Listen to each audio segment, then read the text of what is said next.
'di ba ang pagkakaalam natin na ang press release mismo ng dating DOTR Secretary Bautista at nitong sila Chairman Guadis ng LTFRB ay 86% na ang nakapag-consolidate sa buong Pilipinas sa lahat ng PUV combined, right?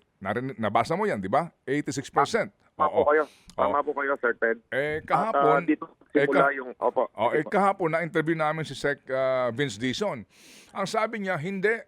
Ang totoo lang na talagang totoong nakapag-consolidate, ito sa pangkalahatan na ha. Wala pang hinihimay dito na bawat uri ay 43% pa lang. Yan ang sinasabi niya.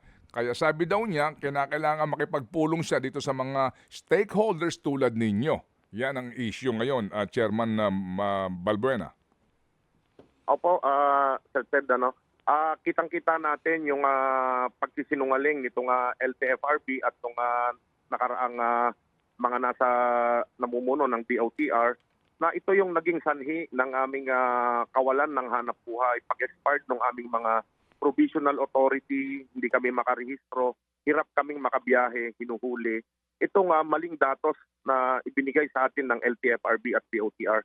Pagtataksil ito, pagtatridor ito, hindi lang sa mga driver at operator, at kundi sa taong bayan, Sir Ted, na ngayon ay nahihirapan dahil dito sa mga kasinungalingang ginagawa nila. At mula pa kahapon, Sir Ted, walang tigil ang tawag sa akin ng mga regional director ng LTFRB at ng ibang RD ng LTO. Hindi ko alam kung bakit at gusto makipagpulong sa atin.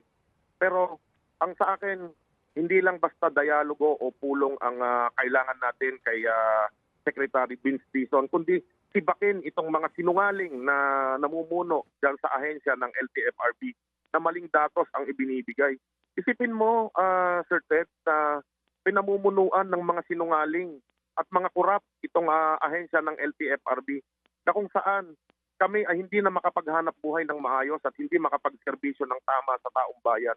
Bukod dyan, patong-patong na kaso ang inabot namin dahil sa mga kasinungalingan nila. Hindi dapat ito palagpasin ng DOTR Secretary. At dapat may maparusahan dito at pinag-aaralan na namin yung pagsasampa ng kaso sa Ombudsman. Kinakalap namin yung mga datos ng mga nahuli sa amin dahil dito sa pag-expired ng aming provisional authority. Sir Ted, kabuhayan yung kinukuha sa amin. Isipin ninyo sa Leyte, 50,000 pesos ang penalty o multa nung kasama namin. Nakarehistro pa pero yung PA dahil nga expired na, tinuturing na kaming kolorum. Pero ang pinagmulan nito, ang ugat nito doon sa mga maling datos na ibinigay ng DOTR at LTFRB sa ating Pangulo na ipinakita din nila sa taong bayan na marami ng sumunod na pawang mga kasinungalingan lamang.